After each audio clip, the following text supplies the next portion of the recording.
இன்றைய தேவ செய்தியின் தலைப்பு, தேவனாகிய கர்த்தர் நம்மிடம் எதிர்பார்க்கும் தேவ ஞானத்தை பெற்றுக்கொள்வது எப்படி?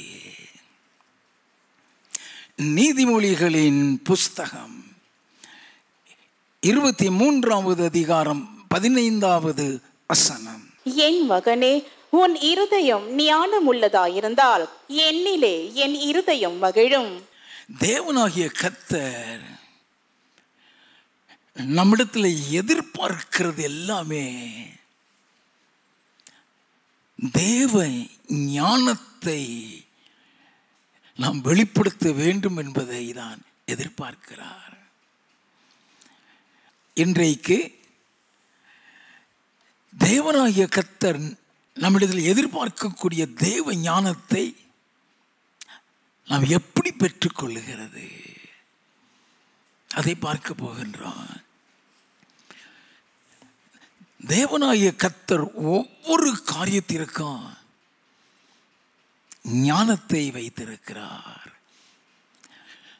அது உலக காரியமாக இருந்தாலும் சரி, அது பரலோக காரியமாக இருந்தாலும் சரி, அது ஊழியமாக இருந்தாலும் சரி, அல்லது தேவனுடைய வித்தியாசப்பட்ட பலதரப்பட்ட அழைப்பாக இருந்தாலும் சரி, ஒவ்வொன்றுக்குமே தேவன் ஞானத்தை வைத்திருக்கிறார். அந்த ஞானத்தின் மூலமாக தான்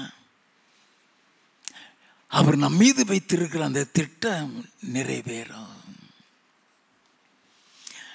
நம்மளை எந்த அழைப்பில் அழைத்திருக்கிறாரோ அல்லது எந்த தரிசனத்தில் நம்மளை வைத்திருக்கிறாரோ அந்த அழைப்பிற்கு ஏற்ற அல்லது அந்த தரிசனத்திற்கு ஏற்ற ஞானத்தை கொடுப்பார். இன்றைக்கு ஒரு சில அழைப்பை தேவனுடைய ஞானத்தை குறித்து பார்க்க போகிறோம். முதலாவது மேய்ப்பரின் அழைப்பு, ஷெப்பர்ட் காலிங். 1 பேதுருவின் புஸ்தகம் 5வது அதிகாரம் 1 முதல் 4 வசனங்கள். உங்களில் உள்ள மூப்பருக்கு உடன் மூப்பனும் கிறிஸ்துவின் பாடுகளுக்கு சாட்சியும் இனி வெளிப்படும் மகிமைக்கு பங்காளியுமாய் இருக்கிற நான் புத்தி சொல்லுகிறது என்னவென்றால், உங்களிடத்தில் உள்ள தேவனுடைய மந்தையை நீங்கள் மேய்த்து கட்டாயமாய் அல்ல, மனப்பூர்வமாயும் அவலட்சணமான ஆதாயத்திற்காக அல்ல, உற்சாக மனதோடும் சுதந்திரத்தை இருமாப்பை ஆளுகிறவர்களாக அல்ல, மந்தைக்கு மாதிரிகளாகவும் கண்காணிப்பு செய்யுங்கள். அப்படி செய்தால் பிரதான மேய்ப்பர் வெளிப்படும் போது மகிமையுள்ள வாடாத கிரீடத்தை பெறுவீர்கள். அப்போஸ்தலனாகிய பேதுரு தன்னுடைய நிருபத்தில் மேய்ப்பருடைய அழைப்பை குறித்து எழுதுகிறார். The responsibilities of the shepherd. அவர் எழுதிட்டு சொல்லுகிறது, பிரதான மேய்ப்பர் வெளிப்படும் போது மகிமையுள்ள வாடாத கிரீடத்தை பெறுவீர்கள் என்று சொன்னாரே. நீ செய்கிற அந்த மேய்ப்பன் ஊழியத்திற்குரிய மகிமையுள்ள வாடாத கிரீடத்தை பெற்றுக்கொள்ள வேண்டுமானால் அதற்கேற்ற ஞானம் இருந்தால் மட்டுமே அதை பெற முடியும். நல்லா தெரிந்து கொள்ள வேண்டும். அந்த ஞானம் எப்படி கொடுக்கப்படுகிறது? ஒரு மேய்ப்பன் அந்த ஞானத்தை எப்படி பெற்றுக்கொள்ள முடியும்? அதை நாம் தெரிந்து கொள்ள வேண்டும். என் நாகமம் 27வது அதிகாரம் 12வது 13வது வசனங்கள். பின்பு கர்த்தர் மோசேயை நோக்கி, நீ இந்த அபாரிம் மலையில் ஏறி நான் இஸ்ரவேல் புத்தருக்கு கொடுத்த தேசத்தை பார். நீ அதை பார்த்த பின்பு உன் சகோதரனாகிய ஆரோன் சேர்க்கப்பட்டது போல நீயும் உன் ஜனத்தாரிடத்தில் சேர்க்கப்படுவாய். நல்ல கவனிங்க. மோசே ஒரு திரள் கூட்டத்துக்கு மேய்ப்பனாக இருந்து இஸ்ரவேல் மக்களை கானானுக்குள் வழிநடத்தி கொண்டு போகும் பொழுதுதான் அவனுடைய ஊழிய பாதை முடிகிறது. அந்த ஊழிய பாதை முடிகிறதை கர்த்தர் அவனிடத்தில் சொல்லும் பொழுது மோசே ஆண்டவரை பார்த்து சொல்லுகிறார் 15வது வசனத்தில் இருந்து, அப்பொழுது மோசே கர்த்தரை நோக்கி, கர்த்தருடைய சபை மெய்ப்பன் இல்லாத மந்தையை போல் இராதபடிக்கு அந்த சபைக்கு முன்பாக போக்கும் வரத்துமாய் இருக்கும் படிக்கும் அவர்களை போகவும் வரவும் பண்ணும் படிக்கும் மாம்சமான யாவருடைய ஆவிகளுக்கும் தேவனாகிய கர்த்தர் ஒரு புருஷனை அவர்கள் மேல் அதிகாரியாக ஏற்படுத்த வேண்டும் என்றான்.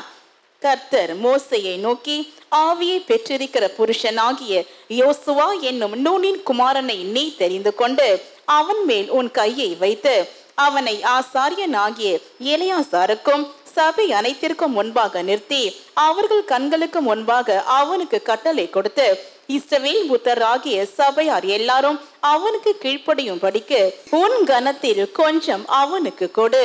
உன் கனத்தில் கொஞ்சம் அவனுக்கு கொடு. நல்ல கவனிங்க. ஆண்டவர் சொல்லுகிறதனுடைய இந்த முக்கியத்துவத்தை நாம் அறிந்து கொள்ள வேண்டும். எதற்காக அதை சொல்லுகிறார்? மோசேயினுடைய ஸ்தானத்திற்கு யோசுவாவை கர்த்தர் கொண்டு வருகிறார். இப்ப மோசே அவனுடைய யோசுவாவின் கை வைக்கும் போது என்ன நடக்கிறது? உபாகமம் 34வது அதிகாரம் 9வது வசனம். மோசே நூனின் குமாரனாகிய யோசுவாவின் மேல் தன் கைகளை வைத்தபடியினால் அவன் ஞானத்தின் ஆவியினால் நிறையப்பட்டான். ஞானத்தின் ஆவியினால் நிறையப்பட்டான். இஸ்ரவேல் புத்திரர் அவனுக்கு கீழ்ப்படிந்து கர்த்தர் மோசேக்கு கட்டளையிட்டபடியே செய்தார்கள். அந்த ஞானம் இல்லைன்னா கீழ்ப்படிய மாட்டாங்க. நல்லா கவனிக்க வேண்டும். இஸ்ரவேல் புத்திரர் கீழ்ப்படுகிறதற்காக இந்த ஞானம் கொடுக்கப்படுகிறது. இஸ்ரவேல் புத்திரரை போதித்து வழி நடத்துகிற ஞானம் வேற. நல்லா கவனிக்க வேண்டும். ஒரு மேய்ப்பன்கிறவன் தலைவன். அந்த தலைவன் ஞானம் உள்ளவனாய் இருந்தா மட்டுமே இஸ்ரவேல் புத்திரர் அவனுக்கு பயப்படுவாங்க, அவனுக்கு கீழ்ப்படிவாங்க. ஆண்டவர் யோசுவாவிட்டு அவன் எப்படி நடக்கணும்னு சொல்றாரு. இப்ப அவன் மேல இந்த அபிஷேகத்தின் மூலம் ஒரு ஞானம் இறங்கி இருக்கிறது. Joshua he himself has to inherit the wisdom of God. அவனும் இந்த ஞானத்தை அவன் சார்பில் அவனும் பெற்றுக்கொள்ள அவனுக்கு ஒரு கட்டளையை கொடுக்கிறாரு. யோசுவாவின் புஸ்தகம் 1வது அதிகாரம் 1வது 2வது வசனங்கள். கர்த்தருடைய தாசனாகிய மோசே மரித்த பின்பு கர்த்தர் மோசேயின் ஊழியக்காரனான நூனின் குமாரன் யோசுவாவை நோக்கி, என் தாசனாகிய மோசே மரித்து போனான். இப்பொழுது நீயும் இந்த ஜனங்கள் எல்லாரும் எழுந்து இந்த யோர்தானை கடந்து இஸ்ரவேல் புத்திரருக்கு நான் கொடுக்கும் தேசத்துக்கு போங்கள். ஆண்டவர் சொல்றாரு, இப்ப நீ அவனை எழுப்பி அவனை கொண்டு போ. அப்படி கொண்டு போகும் பொழுது he needs wisdom. 7வது வசனத்தில் இருந்து 9 வரை, என் தாசனாகிய மோசே உனக்கு கற்பித்த நியாய பிரமாணத்தின்படியெல்லாம் செய்ய கவனமாய் இருக்க மாத்திரம் மிகவும் பலம் கொண்டு திடமனதாயிரு. நல்ல கவனி, ஞானத்துக்காக சொல்றாரு. என் தாசனாகிய மோசே கற்பித்த அந்த நியாய பிரமாணத்தின்படி நடக்க கவனமாயிரு. வாசிப்போம். நீ போகும் இடமெல்லாம் புத்திமானாய் நடந்து கொள்ளும்படிக்கு, நீ போகிற இடத்திலெல்லாம் புத்திமானாய் நடந்து கொள்ளும்படிக்கு அதை விட்டு வலது இடதுபுறம் விலகாதிருப்பாயாக. அதை விட்டு வலது இடதுபுறம் விலகாத. புத்திமானாய் போகிற இடத்துல எல்லாம் புத்திமானாய் நடக்க. It's not easy. ஒரு சபையை நடத்துறது ஈஸி இல்லை. நல்ல கவனிங்க. அது லட்சக்கணக்கான மக்கள். அதற்கு ஏற்ற ஒரு ஞானம் வேணும். அப்ப ஆண்டவர் சொல்றாரு, அந்த நியாய பிரமாணத்தின்படி எல்லாம் நீ நட. அதை விட்டு வலது இடதுபுறம் விலகிறாத. வாசிப்போம். இந்த நியாய பிரமாண புஸ்தகம் உன் வாயை விட்டு பிரியாதிருப்பதாக. இந்த நியாய பிரமாண புஸ்தகம் உன் வாயை விட்டு பிரியாதிருப்பதாக. இதில் எழுதி இருக்கிறவைகளின் படியெல்லாம் நீ செய்ய கவனமாயிருக்கும்படி இரவும் பகலும் அதை தியானித்துக் கொண்டிருப்பாயாக. எப்படி? இரவும். யாரும் மேய்ப்பேன், யாரும் மேய்ப்பேன். நியாய பிரமாணத்தை இரவும் பகலும் தியானிக்கிறவன், அவன் போகும் பொழுதும் அந்த வசனம் அவனுக்குள்ள இருக்கணும். அவன் வரும் பொழுது அவனுக்குள்ள வசனம். இந்த வசனத்தின் மூலமாகத்தான் ஞானத்தை கொடுப்பாரு. If a shepherd doesn't have the knowledge of the word of God, he won't get any wisdom from the Lord to look after the sheep. நல்ல கவனிங்க. ஒரு மேய்ப்பன் வசனம் தெரியாம இருந்தான்னா அவன் மந்தைய மேய்ச்சிக்கிட மாட்டான். அவன் ஜீவன் அங்க வாடாத மகிமையுள்ள கிரீடத்தை பெற்றுக்கொள்ள மாட்டான். நல்லா கவனிக்க வேண்டும். அவன் வசனத்துல முங்கி கிடக்க வேண்டும். இரவும் பகலும் தியானித்துக் கொண்டிருக்க வேண்டும். வாசிப்போம். அப்பொழுது நீ உன் வழியை வாய்க்க பண்ணுவாய். அப்பொழுது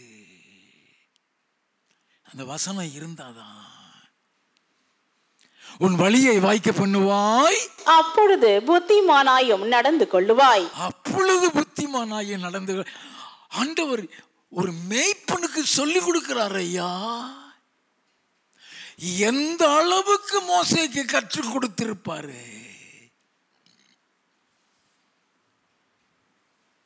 இப்ப மோசே போயிட்டான். மோசேக்கு கற்றுக் கொடுத்தது மாதிரி இப்ப யோசுவாவுக்கு கற்றுக் கொடுக்கிறாரு. வாசிப்போம். நான் உனக்கு கட்டளையிடவில்லையா?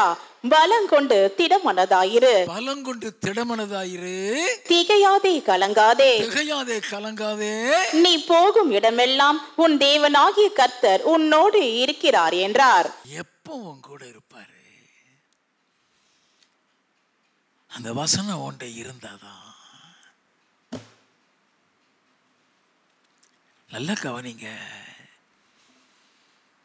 ஆண்டவர் சொல்றாரு, 5வது வசனம் வாசி. நீ உயிரோடு இருக்கும் நாளெல்லாம் ஒருவனும் உனக்கு முன்பாக எதிர்த்து நிற்பதில்லை. ஒருவனும் உனக்கு முன்பாக எதிர்த்து நிற்பதில்லை. நான் மோசேயோடு இருந்தது போல உன்னோடும் இருப்பேன். மோசேயோடு இருந்தது போல உன்னோடும் இருப்பேன். அப்படி இருக்கணும்னா இந்த நியாய பிரமாணத்தின்படி நீ நடக்க வேண்டும். இம்பார்ட்டேஷன் மூலமாக கிடைச்ச ஞானம் அந்த மக்களுக்காக, அந்த மக்கள் இவனுக்கு கீழ்ப்படிஞ்சு நடக்கிறதற்காக, அந்த மக்களுக்கு இவனை குறித்த ஒரு பயம் இருக்கிறதற்காக. ஆனா மோசேயோடு இருந்தது போல இவனோடு கூட இருக்கணும்னா அந்த நியாயப்பிரமாண புஸ்தகத்தை விட்டு வலது இடதுபுறம் விலகிறாத. நீ போகிற இடத்துல எல்லாம் புத்திமானாய் நடந்து கொள்ளும்படிக்கு இரவும் பகலும் அதை தியானித்துக் கொண்டிரு. நல்லா கவனிக்க வேண்டும். வசனத்தில் ஞானம் இருக்குங்கிறது நமக்கு தெரியாது இல்லையா?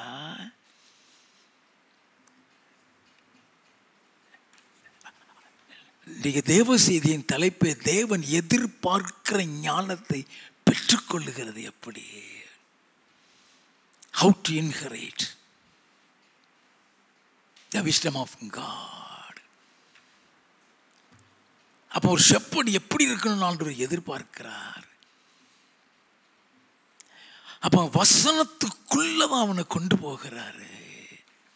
ஏன்னா அவன் கையில கொடுத்திருக்கிற மந்தைய வசனத்தின் மூலமாக தான் வழி நடத்த முடியும். Without the word of God மந்தைய வழி நடத்த முடியாது. அப்ப அந்த வசனம் அவனுக்குள்ள இருக்கணுங்கிறாரு. வசனத்தின் மூலம் எப்படி ஞானம் வருகிறது? சங்கீத புஸ்தகம் 119வது சங்கீதம் 97 இருந்து 100 வரை வாசிக்க கேட்போம். உமது வேதத்தில் நான் எவ்வளவு பிரியமாயிருக்கிறேன். வேதத்தில் எவ்வளவு பிரியமாயிருக்கிறேன். நாள் முழுதும் அது என் தியானம். நாள் முழுவதும் எவ்வளவு நேரம் நீ வேதத்தில் ஸ்பெண்ட் பண்ற? How many hours you meditate the word of God? God's expectation day and night. வாசிப்போம். நீர் உம்முடைய கற்பனைகளை கொண்டு என்னை என் சத்துருக்களிலும் அதிக ஞானம் உள்ளவனாக்குகிறீர். நல்ல கவனிங்க. உம்முடைய கற்பனைகளை கொண்டு, அந்த கட்டளைகள்ல ஞானம் இருக்கு. வாசிப்போம். அவைகள் என்றைக்கும் என்னுடனே இருக்கிறது. உம்முடைய சாட்சிகள் என் தியானமாய் இருக்கிறபடியால் எனக்கு போதித்தவர்கள் எல்லாரிலும் அறிய உள்ளவனாயிருக்கிறேன். உம்முடைய கட்டளைகளை நான் கை கொண்டிருக்கிறபடியால் முதியோர்களை பார்க்கிலும் ஞானம் உள்ளவனாயிருக்கிறேன். முதியோர்களை பார்க்கிலும் ஞானம் உள்ளவன். நல்லா கவனிக்க வேண்டும். வயசு முக்கியம் கிடையாது, எக்ஸ்பீரியன்ஸ் முக்கியம் கிடையாது. நீ வசனத்தை எவ்வளவு தியானிக்கிற, எவ்வளவு உனக்குள்ள வசனம் இருக்கு. மேய்ப்பர்கள் எப்பொழுதும் தேவனுடைய அபிஷேகத்தில் நிறைந்திருக்க வேண்டும். நல்ல கவனிங்க. யார் ஷெப்பர்ட்? யோசுவா நிறைந்திருக்க வேண்டும் என்று சொல்லிதான் மோசே மூலம் அந்த இம்பார்ட்டேஷனை கொடுக்கிறாரு. இம்பார்ட்டேஷன் வந்துருச்சுதான் something will happen in your life. அது அனல் மூட்டி எழுப்ப வேண்டும். அப்போஸ்தலனாகிய பவுல் தீமோத்தேயுக்கு எழுதும் பொழுது சொல்ல, உன் மீது நான் கரங்களை வைத்தேன், நான் உனக்கு உண்டான வரத்தை அனல் மூட்டி எழுப்பு.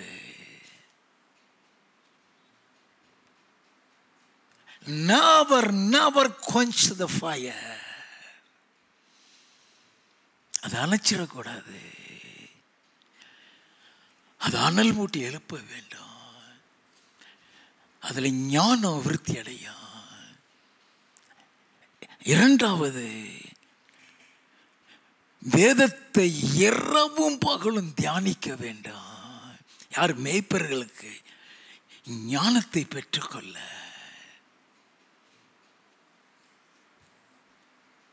மூன்றாவது,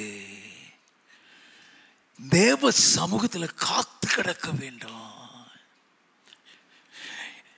ஒரு பக்கம் வசனத்தின் மூலமாக நீ ஞானத்தை பெறுவ,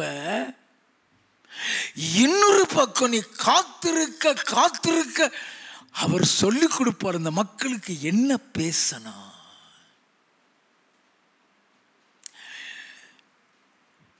உன் கையில் இருக்கிற மந்தைக்கு நீ ஆகாரம் கொடுக்கணுமே.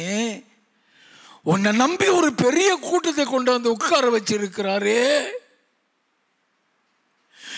அவங்களுக்கு கொடுக்கிறதுக்கு என்ன ஆண்டவரே இருக்குன்னு சொல்லி நீ அவர் சமூகத்தில் பெற்றுக்கொள்ள வேண்டுமே. Wait upon the Lord in His presence. நல்லா கவனிங்க, இட்ஸ் வெரி இம்பார்ட்டன்ட். ஒரு மேய்ப்பா அப்படிப்பட்டவனா இருக்க வேண்டும். நீங்க நான் பிரசங்கம் பண்றேன், பிரசங்கம் பண்ணுகிற இந்த மேய்ப்பன் அப்படி இருக்கான்னு பாருங்க.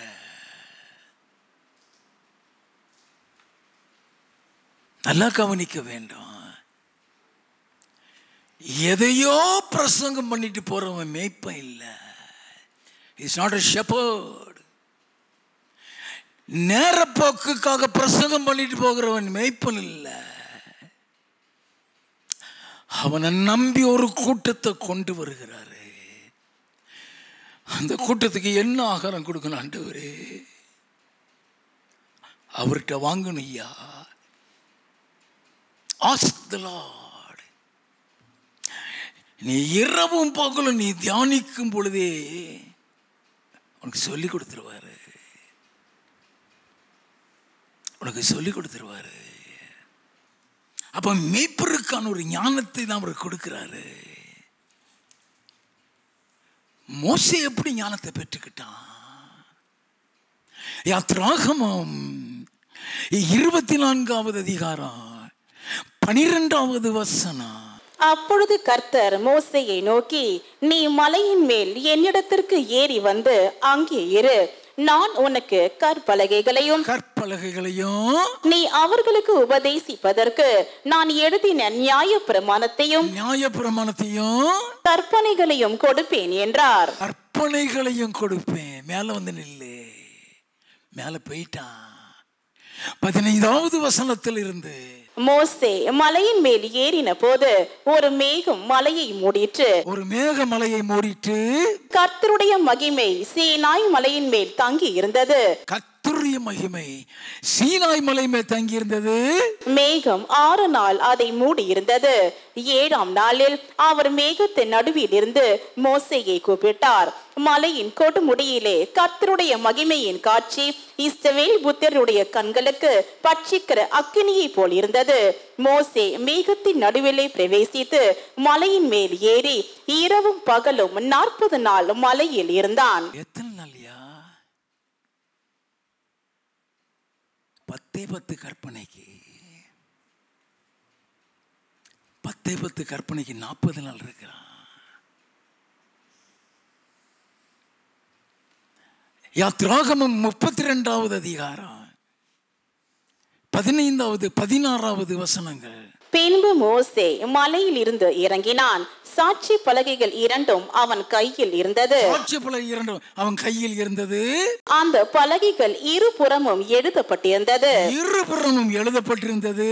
அவைகள் இந்த பக்கத்திலும் அந்த பக்கத்திலும் எழுதப்பட்டிருந்தது. அந்த பலகைகள் தேவனால் செய்யப்பட்டதாயும் அவைகளிலே பதிந்த எழுத்து தேவனால் எழுதப்பட்ட எழுத்துமாயிருந்தது. எவ்வளவுக்கு எவ்வளவு கற்பனைகள் அவர்கிட்ட பெற்று கொண்டிருக்கிறானோ அவனுக்குள்ள ஞானம் போய்கிட்டே இருக்கு. அவனுக்கே தெரியாது.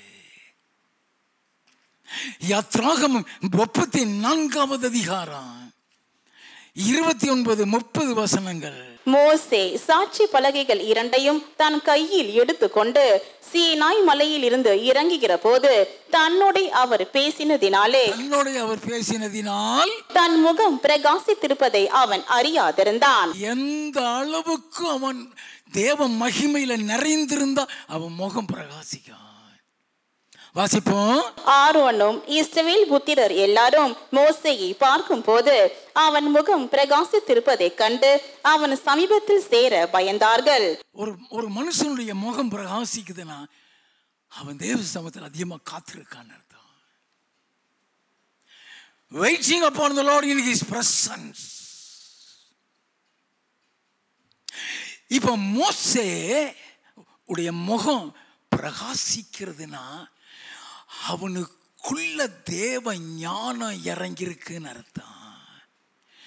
பிரசங்கியின் புஸ்தகம் 8வது அதிகாரம் 1வது வசனம். ஞானம் உள்ளவனுக்கு ஒப்பானவன் யார்? காரியத்தின் தாற்பயத்தை அறிந்தவன் யார்? மனுஷனுடைய ஞானம் அவன் முகத்தை பிரகாசிக்க பண்ணும். மனுஷனுடைய ஞானம் அவன் முகத்தை அவன் மோசேயுடைய முகம் பிரகாசிக்குதுன்னா அவன் அந்த ஞானத்தை பெற்று வந்திருக்கிறான். அவ்வளவு சாதாரணமா மந்தைய மேய்க்க முடியாது. நல்லா கவனிங்க. அதை மேய்க்கிறதுக்கு ஞானம் இருந்தாதான் யார்கிட்ட எப்படி பேசணும், எப்படி நடக்கணும், எப்படி அன்பு காட்டணும், அந்த ஞானம் சொல்லி கொடுக்கும். நல்லா தெரிந்து கொள்ளணும். பிரச்சனைகள் வரும் பொழுதெல்லாம் how to deal the matter, அதை எப்படி டீல் பண்ண வேண்டும், அந்த ஞானம் சொல்லி கொடுக்கும். யா அவர் சமூகத்தில் காத்திரு. மோசேக்கும் யோசுவாவுக்கும் மேய்ப்பருடைய அழைப்பு, பிரதான மேய்ப்பர் வெளிப்படும் போது மகிமையுள்ள வாடாத கிடைத்த பிறகு அந்த பிரதான மேய்ப்பங்க என் ஆண்டவர் இயேசுதாயா. ஞானத்துடன் சபையை மேய்க்க வேண்டும், ஞானத்தை போதிக்க வேண்டும். நீ போதிக்கிறது ஞானமாய் இருக்க வேண்டும். அப்பதான் அவர்களை நீ ஞானத்தில் கொண்டு வர முடியும்.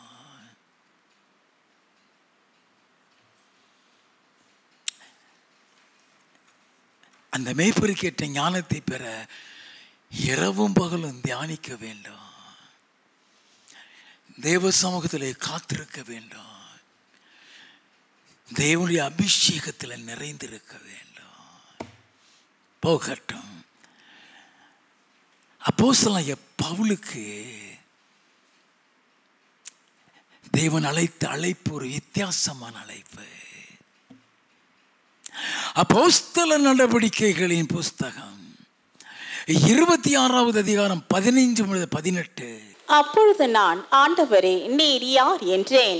அதற்கு அவர், நீ துன்பப்படுத்துகிற இயேசு நானே. இப்பொழுது நீ எழுந்து காலூன்றி நில். நீ கண்டவைகளையும் நான் உனக்கு தரிசனமாகி காண்பிக்க போகிறவர்களையும் குறித்து உன்னை ஊழியக்காரனாகவும் சாட்சியாகவும் ஏற்படுத்துகிறதற்காக உனக்கு தரிசனமானேன். சாட்சியாகவும் ஏற்படுத்துகிறதற்காக உனக்கு தரிசனமானே. அப்படின்னா பவுலுக்கு கொடுக்கப்பட்ட அழைப்புகள் என்னெல்லாம் தெரியுமா? ரோமரின் புஸ்தகம் 15வது அதிகாரம் 15வது வசனத்தின்படி சுவிசேஷ அழைப்பு உண்டு, ஆசாரிய அழைப்பு உண்டு. 2 கொரிந்தியர் 12வது அதிகாரம் 12வது வசனத்தின்படி அப்போஸ்தலனுடைய அழைப்பு அவனுக்கு உண்டு. அந்த அழைப்புக்கு ஏற்ற ஞானத்தை கர்த்தர் அவனுக்கு கொடுத்திருந்தாரு. ஐயா, அவரு உன்னை எந்த அழைப்பில் அழைச்சிருக்கிறாரோ அந்த ஞானத்தை கொடுத்துருவாரு. அப்போ இருளில் இருக்கிற மக்களை வெளிச்சத்துக்கு கொண்டு வரக்கூடிய ஒரு அழைப்பு பவுலுக்கு கர்த்தர் கொடுத்திருந்தாரு.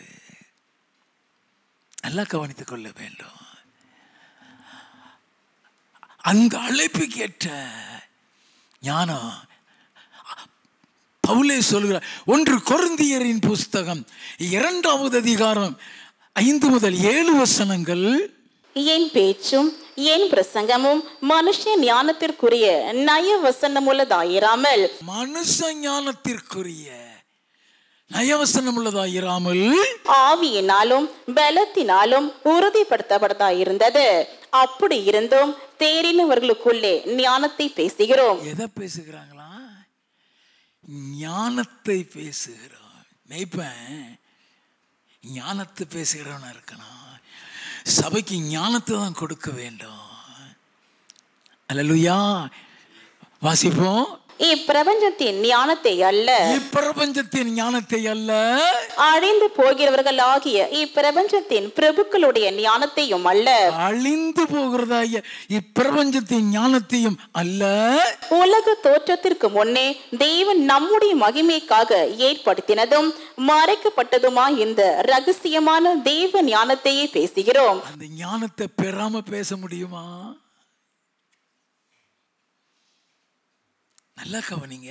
12வது 13வது வசனம். நாங்களோ உலகத்தின் ஆவியை பெறாமல் தேவனால் எங்களுக்கு அருளப்பட்டவைகளை அறியும்படிக்கு தேவனில் இருந்து புறப்படுகிற ஆவியே பெற்றோம். அவைகளே நாங்கள் மனுஷ ஞானம் போதிக்கிற வார்த்தைகளாலே பேசாமல், மனுஷ ஞானம் போதிக்கிற வார்த்தைகளால் பேசாமல், பரிசுத்த ஆவி போதிக்கிற வார்த்தைகளாலே பேசி ஆவிக்குரியவைகளை ஆவிக்குரியவர்களோட சம்பந்தப்படுத்தி காண்பிக்கிறோம். அப்ப இப்படிப்பட்ட அழைப்பை பெற்ற அவனுக்குள்ள தேவனாகிய கர்த்தர் எப்படிப்பட்ட ஞானத்தை கொடுத்திருப்பாரு? ஐயா, அப்போஸ்தலர் 9வது அதிகாரம் 17வது வசனத்தை வாசித்தீங்கன்னா, அனனியாவை கொண்டு போய் அவனுக்கு ஒரு இம்பார்ட்டேஷன் கொடுக்கிறாரு. அந்த இம்பார்ட்டேஷன்ல அவனுக்குள்ள ஞானம் வந்துதான் அவன் பிரசங்கம் பண்ணவே ஆரம்பிக்கிறான். அவனுக்கு எப்படியெல்லாம் ஞானத்தை பெற்றான் தெரியுமா? கலாத்தியரின் புஸ்தகம் 1வது அதிகாரம் 11வது 12வது வசனம். மேலும் சகோதரரே, என்னால் பிரசங்கிக்கப்பட்ட சுவிசேஷம் மனுஷனுடைய யோசனையின்படியானதல்லவென்று உங்களுக்கு தெரிவிக்கிறேன். நான் அதை ஒரு மனுஷனால் பெற்றதும் இல்லை, ஒரு மனுஷனால் பெற்றதும் இல்லை, மனுஷனால் கற்றதும் இல்லை, ஒரு மனுஷனால் கற்றதும் இல்லை. இயேசு கிறிஸ்துவே அதை எனக்கு வெளிப்படுத்தினார். இயேசு கிறிஸ்துவே அதை எனக்கு வெளிப்படுத்தினார். அப்ப யார் டைரக்ட்? அப்ப இயேசு கிறிஸ்து வெளிப்படுத்தணும்னா இவன் எவ்வளவு முழங்கால இருந்திருப்பான், எவ்வளவு நேரம் காத்திருந்திருப்பான். ஐயா, புதிய ஏற்பாட்டில் உள்ள முக்காவாசி நிருபம் பவுல் எழுதினதுதான். அப்ப எந்த அளவுக்கு தேவ ஞானம் இறங்கி இருக்கலாம். அதனாலதான் அவர் சொல்லுகிறார், 2 தீமோத்தேயுவின் புஸ்தகம் 4வது அதிகாரம் 7வது 8வது வசனங்கள். நல்ல போராட்டத்தை போராடினேன், ஓட்டத்தை முடித்தேன், விசுவாசத்தை காத்து கொண்டேன். இது முதல் நீதியின் கிரீடம் எனக்காக வைக்கப்பட்டிருக்கிறது. இது முதல் நீதியின் டைரக்ட், அவர் தேவனிடத்தில் டைரக்ட் வாங்கிறது. எந்த ஊழியக்காரனும் விழாம இருக்கணும்னா தேவனோடு கூட பர்சனல் கான்வர்சேஷன் இருக்க வேண்டும். தேவனால் போதிக்கப்பட வேண்டும். நீ சின்ன தப்பு செஞ்சினாலும் அதை அவர் உனக்கு சொல்லிக் கொடுக்கிற அனுபவம் இருக்க வேண்டும். அப்படிப்பட்ட அனுபவத்துக்குள்ள வந்தவதான் இந்த பவுல். கடைசியாக தீர்க்க தரிசன அழைப்பு. நல்லா கவனிக்கணும். Calling of a prophet. ப்ராஃபட்களுக்கு ஞானத்தை எப்படி கொடுப்பார் தெரியுமா? 1 ராஜாக்களின் புஸ்தகம் 19வது அதிகாரம் 9வது வசனமும் 15 16வது வசனமும். அங்கே அவன் ஒரு கெபிக்குள் போய் தங்கினான். இதோ கர்த்தருடைய வார்த்தை அவனுக்கு உண்டாகி, அவர் எலியாவே, இங்கே உனக்கு என்ன காரியம் என்றார். உனக்கு என்ன காரியம்? 15-16.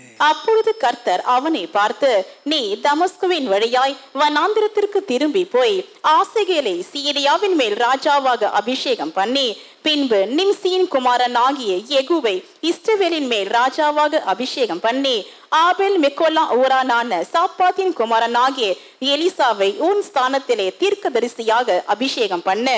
ஆண்டவர் சொல்ற எலியாவுக்கு சொல்லுகிறாரு, எப்படி மோசேயை யோசுவாவை அபிஷேகம் பண்ண சொன்னாரோ அதே மாதிரி ஆண்டவர், நல்ல கவனிங்க, எலியா ஸ்தானத்தில் எலிசாவை அபிஷேகம் பண்ண சொல்லுகிறார். ஒன்று ராஜாக்களின் புஸ்தகம் 19வது அதிகாரம் 19 21 வரை. அப்படியே அவன் அவ்விடம் விட்டு புறப்பட்டு போய் 12 ஏர்பூட்டி உழுத சாப்பாத்தின் குமாரன் ஆகிய எலிசாவை கண்டான். ஒரு விவசாயி அவனை பார்க்கிறான். ஆசிப்போம். அவன் 12ஆம் ஏரை ஓட்டி கொண்டிருந்தான். எலியா அவன் இருக்கும் இடம் மட்டும் போய் அவன் மேல் தன் சால்வையை போட்டான். அப்பொழுது அவன் மாடுகளை விட்டு எலியாவின் பிறகே ஓடி, நான் என் தகப்பனையும் என் தாயையும் முத்தம் செய்ய உத்தரவு கொடும், அதற்கு பின் உம்மை பின் தொடர்வேன் என்றான். அதற்கு அவன், போய் திரும்பி வா, நான் உனக்கு செய்ததை நினைத்துக்கொள் என்றான். அப்பொழுது அவன் இவனை விட்டு போய் ஓர் ஏர் மாடுகளை பிடித்து அடித்து ஏரின் மர முட்டைகளால் அவைகளின் இறைச்சியை சமைத்து ஜனங்களுக்கு கொடுத்தான். அவர்கள் சாப்பிட்ட பிற்பாடு அவன் எழுந்து எலியாவுக்கு பின் சென்று அவனுக்கு ஊழியம் செய்தான். இப்பொழுது எலியாவுக்கு பின் சென்று அவனுக்கு ஊழியம் செய்தான். 2 ராஜாக்களின் புஸ்தகம் 2வது அதிகாரம் 11வது வசனம்.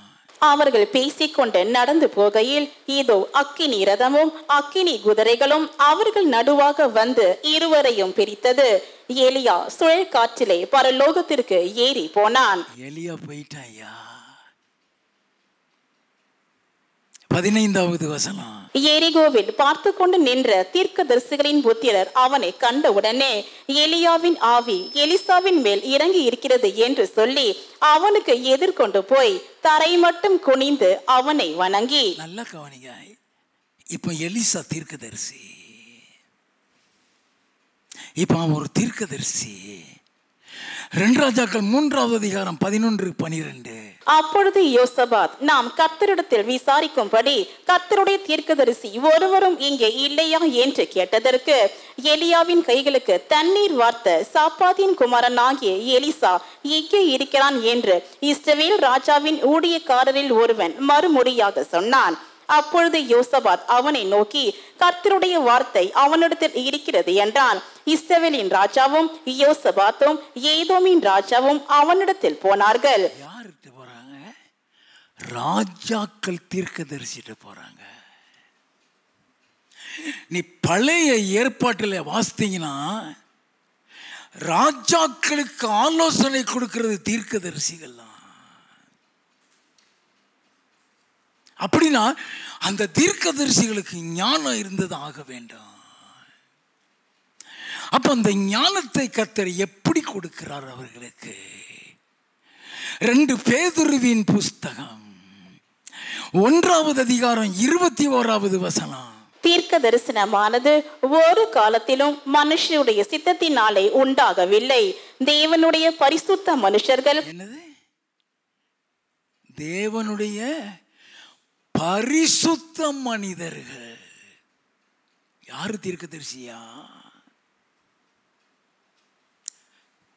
பரிசுத்தமான் தான் தீர்க்கதரிசி.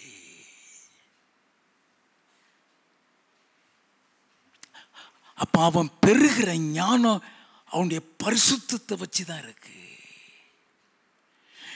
அவன் சொல்லுகிற வெளிப்பாடு 100% ட்ரூவா அவன் பரிசுத்தத்துல தான் இருக்கு.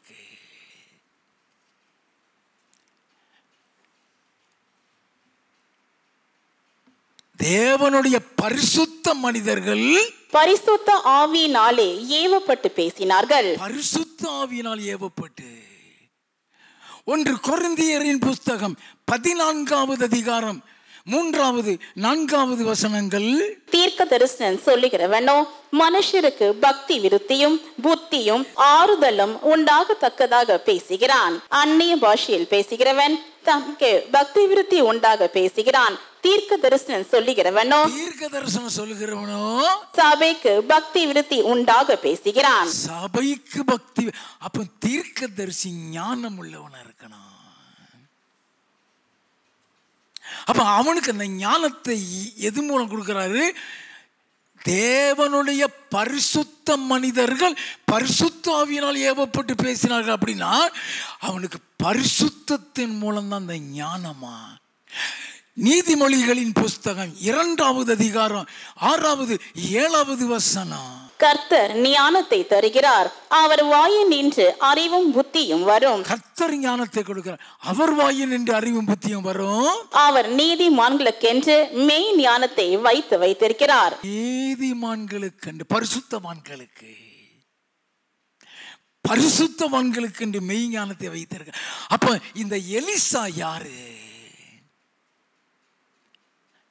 அவன் பரிசுத்தவானா? 2 ராஜாக்களின் புஸ்தகம் 4வது அதிகாரம் 9வது வசனம். அவள் தன் புருஷனை நோக்கி, இதோ நம்மிடத்தில் எப்போதும் வந்து போகிற தேவனுடைய மனுஷனாகிய இவர் பரிசுத்தவான் என்று காண்கிறேன். என்னது? எலிசாவை சொல்றா, சூனேமியால் சொல்றா. நம்ம வீட்டில் வந்து தங்கி போகிற இவன் பரிசுத்தவான். அப்ப ஆண்டவர் பரிசுத்தவான்களைத்தான் தீர்க்கதரிசியாய் தெரிந்தெடுக்கிறாரு. எரேமியாவின் புஸ்தகம் 1வது அதிகாரம் 4வது 5வது வசனம். கர்த்தருடைய வார்த்தை எனக்கு உண்டாகி, அவர், நான் உன்னை தாயின் வயிற்றில் உருவாகும் முன்னே உன்னை அறிந்தேன். தாயின் வயிற்றில் உருவாகும் முன்னே உன்னை அறிந்தேன். நீ கர்ப்பத்தில் இருந்து வெளிப்படும் முன்னே நான் உன்னை பரிசுத்தம் பண்ணி உன்னை ஜாதிகளுக்கு தீர்க்கதரிசியாக கட்டளையிட்டேன் என்று சொன்னார். கர்ப்பத்தில் இருந்து வெளிப்படுறதுக்கு முன்னாலே நான் உன்னை பரிசுத்தம் பண்ணேன். ஜாதிகளுக்கு உன்னை தீர்க்கதரிசியாய். அப்போ அவன் தீர்க்கதரிசின்னா அவன் பரிசுத்தவானா இருக்கணும். ஏசாயா ஒரு பரலோக தரிசனத்தை பார்க்கிறான். அந்த பரலோக தரிசனத்தை பார்த்த உடனே, ஐயோ நான் அதமான, நான் அசுத்த உதடுலங்கிறான். ஏசாயா தீர்க்கதரிசியின் புஸ்தகம் 6வது அதிகாரம் 5 முதல் 8. அப்பொழுது நான், ஐயோ அதமானேன், நான் அசுத்த உதடுகள் உள்ள மனுஷன், அசுத்த உதடுகள் உள்ள ஜனங்களின் நடுவில் வாசமாயிருக்கிறவன், சேனைகளின் கர்த்தராகிய ராஜாவை என் கண்கள் கண்டதே என்றேன்.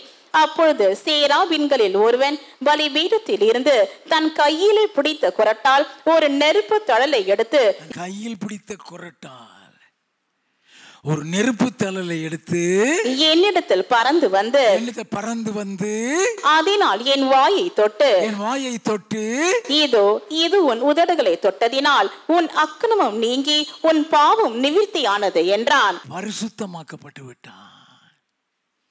ஐயோ நான் அதமான, நான் அசுத்த உதடுன்னு சொன்னானே, இப்போ அவன் பரிசுத்தமாக்கப்பட்டுட்டான். அந்த உதட்டில தான் அந்த அக்கினி வருது. வாசிப்போம். பின்பு யாரை நான் அனுப்புவேன்? அதற்கு பின்புதான் சத்தம் கேட்கு, யாரை நான் அனுப்புவேன்? யார் நமது காரியமாய் போவான் என்று உரைக்கிற ஆண்டவருடைய சத்தத்தை கேட்டான். அதற்கு நான், இதோ அடியேன் இருக்கிறேன், என்னை அனுப்பும் என்றேன். அடியேன் இருக்கிறேன், என்னை அனுப்பும் ஆண்டவரே. நல்ல கவனிங்க, பரிசுத்தவான்களுக்கு தீர்க்கதரிசி அந்த பரிசுத்தத்தின் நிமித்தம் தான் அந்த ஞானத்தை கொடுக்கிறாரு. இயேசு கிறிஸ்துவின் ஞானம் என்ன தெரியுமா? கொலோசேயரின் புஸ்தகம் 2வது அதிகாரம் 3வது வசனம். அவருக்குள் ஞானம், அறிவு என்பவைகளாகிய பொக்கிஷங்கள் எல்லாம் அடங்கி இருக்கிறது. அவருக்குள் ஞானம், அறிவு என்பதுல பொக்கிஷம், இட் இஸ் எ ட்ரெஷர். இயேசு இந்த உலகத்துக்கு பல அழைப்புல வந்தார். தீர்க்கதரிசியா வந்தார், சுவிசேஷனாக வந்தார், அப்போஸ்தலனாக வந்தார், பிரதான ஆசாரியனா வந்தார், பிரதான மேய்ப்பனா வந்தார். அத்தனை அழைப்புக்கு ஏற்ற ஞானத்தை அவருக்கு கொடுத்தாராம். அப்ப இயேசு கிறிஸ்துவு எந்த முறையிலெல்லாம் இந்த ஞானத்தை பெற்றார் என்பதை அடுத்த ஞாயிற்றுக்கிழமை காலை ஆராதனையில் உங்களோடு கூட நான் பேசுவேன். அல்லேலூயா.